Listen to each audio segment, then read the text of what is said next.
ସମସ୍ତଙ୍କୁ ମକର ସଂକ୍ରାନ୍ତି ଉପଲକ୍ଷେ ବହୁତ ବହୁତ ଶୁଭେଚ୍ଛା ଆଉ ଅଭିନନ୍ଦନ। ମାଘ ମାସର ପ୍ରଥମ ଦିନକୁ ଆମେ ମକର ସଂକ୍ରାନ୍ତି ରୂପେ ପାଳନ କରୁ।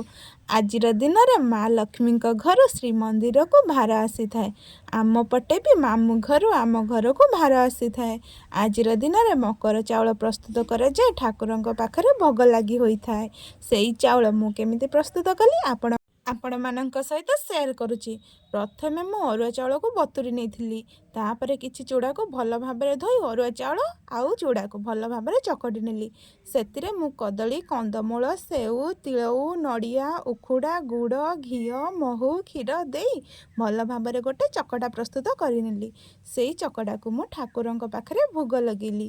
ଏହି ଦିନ ଆମର ସେର, ମାଳ, ଖୁଦ, ମଳୁଖ ସବୁ ପୂଜା ହୋଇଥାଏ। ଆପଣଙ୍କ ପଟେ ମକର ସଂକ୍ରାନ୍ତି କେମିତି ପାଳନ କରନ୍ତି ନିଶ୍ଚିନ୍ତ କହିବେ। ଆମ ପଟେ ତ ବହୁ ଧୁମଧାମରେ ପାଳନ କରାଯାଏ। ଧନ୍ୟବାଦ। ସମସ୍ତେ ଭଲରେ ରୁହନ୍ତୁ।